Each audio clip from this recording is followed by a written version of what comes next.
So our next performer is me. My name is the Klute. I already said that a bunch of times.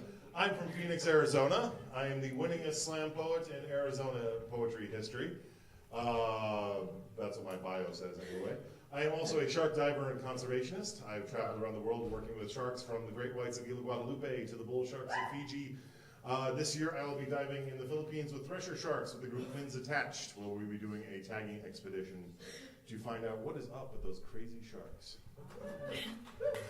I'm also a devotee of cosmic horror, which is fronted primarily in American history right now. Who is like a big horror writer right now, you would say?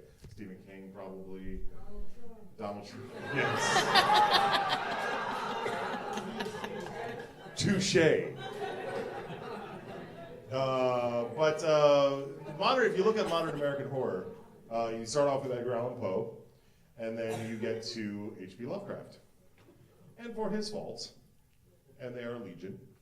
Those of you who know H.P. Lovecraft know exactly what I'm talking about. He is definitely one who has kept the flame of Poe alive to modern American horror, of which I consider myself a writer and devotee. So, in that, I will honor both men by reading a poem inspired by Edgar Allan Poe via H.P. Lovecraft. It is the most merciful thing in the world, I think, the inability of the connoisseur to correlate all the ingredients of his meal. We dine at a placid setting of ignorance in the midst of the black restaurant floor of infinity, and it is not for us to know the recipe. But I, the chef, know. I have seen sausage made. I know the Colonel's secret blend of 11 herbs and spices, and that for every sprig of rosemary and for each teaspoon of thyme, there is corruption with just a pinch of madness. I have pored over dark ancient tomes of forbidden culinary lore, the Osprey-like kitchen, the fragmentary book of Cajun, the evil microwave cooking for one.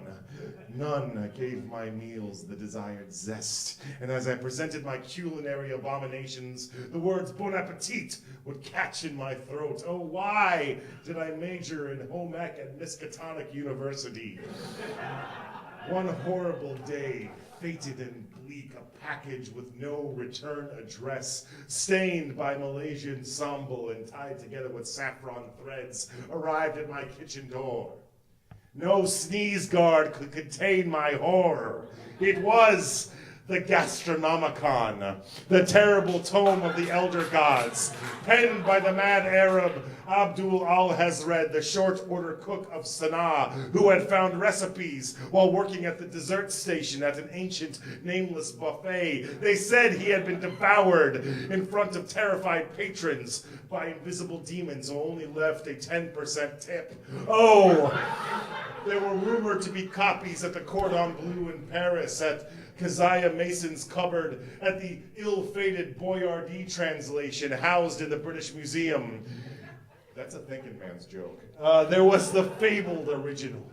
This was it. And although its writing was faded by the centuries and smeared with A1 sauce, I was still able to decipher its horrid words. And I went into the kitchen as a man possessed, began preparing dishes at inhuman speeds, dishes like chicken Haster, salad Nagroth plus goat cheese with a Thousand Island dressing, mango sathoth with a Yithian reduction. And as each page turned, the spice rack clattered with a terrible fury. I then reached the page which described a meal of non-Euclidean proportions, an ancient repast known only to the hidden kitchen cults, staffed by degenerate chefs, led in chance by Becky at the hostess stand. There have been minds warped, twisted, and kicked up a notch by knowledge of special sauce. The secret ingredient is not love, for it is the calamari of Cthulhu, the sautéed star spawn of the great dreamer himself, a meal so terrible in its deliciousness that to even savor one bite would send a gourmand into black pits of insanity, taste buds overwhelmed, leaving them drooling and vacant. Each ingredient was added to the stew pot of the damned, and ichor dripped. Foulness fell over the kitchen like a ruined souffle. The air was heavy with the aroma of doom and garlic. And I kept moving as a man possessed, ignoring the pleas of the sous chef to have a smoke in the walk-in. The eldritch horror from Out of Time and Saucepan became my obsession. And the customers, hearing the tales of shattered busboys and unspeakable ingredients, flocked as early birds to their culinary ruin. They called me mad, demanded to know the recipe, but I cannot be made to reveal it. I will not reveal it. I will accept my destiny as the herald of a new dark age of cookery, where I will dwell in the cafe of the deep ones forever, except on Mondays. Reservations are recommended for parties of 6 or more. So, we are now going to take a